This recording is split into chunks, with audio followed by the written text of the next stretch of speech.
Hi friends, welcome back to my YouTube channel exam master academy. So ಈ ಒಂದು ವಿಡಿಯೋದಲ್ಲಿ ನಾವು ಪೊಲಿಟಿಕಲ್ ಸೈನ್ಸ್ನಲ್ಲಿ ಬರುವಂತಹ BA 6 semester theoretical aspects of international relations DAC 13 chapter wise ಏನಿದೆ 1 marks 2 marks and 15 marks ಕ್ವಶನ್ಸ್ನ ನೋಡೋಣ. ಯೂನಿಟ್ 1 ಏನಿದೆ foundations of international relations theories ಅಂತಿದೆ. 1 ಮಾರ್ಕಸ್ ಕ್ವಶನ್ಸ್ ನೋಡೋಣ. Define international relations. What is a theory in international relations? Name any 2 classical theories of international relations. Who is consider the father of realism in international relations. Next 2 marks question ನೋಡೋಣ. Differentiates between classical and scientific approaches in international relations. State 2 functions of theories in international relations. Mention 2 key assumptions of realism. What is the significance of the classical versus scientific depth in IR? Next 50 markers questions. Discuss the meaning, nature, functions and importance of theories in international relations. Compare and contrast realism and neorealism theories. Analyze the classical versus scientific depth in the context of international relations theories. Next ಇವಾಗ unit 2 ನೋಡೋಣ. Liberal and Marxist perspectives.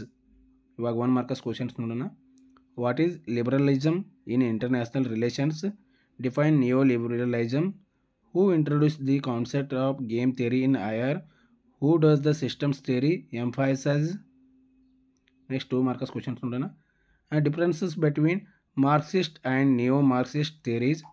Explain the basic premise of game theory in international relations. State 2 key features of system theory. What is the role of bargaining in decision making theory? Next 15 markers questions ನೋಡೋಣ. Elaborate on liberal and neo-liberal theories in international relations. Discuss Marxist and neo-Marxist perspectives on global politics. Explain game theory, bargaining and decision making theory with suitable examples.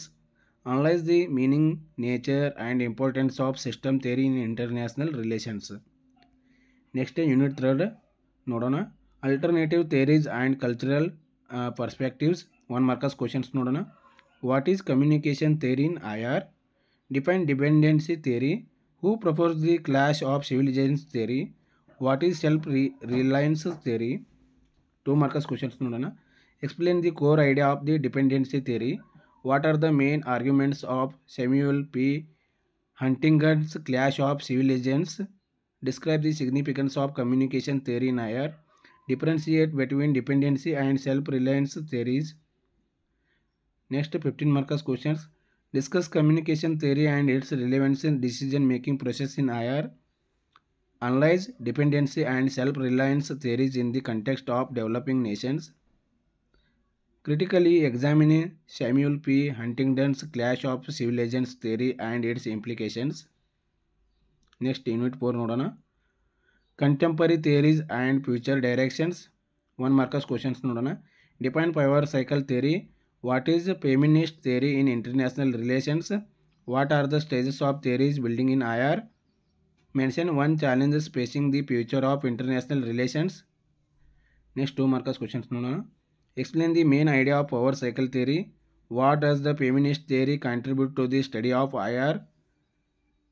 Outline the stages involved in theory building in the international relations.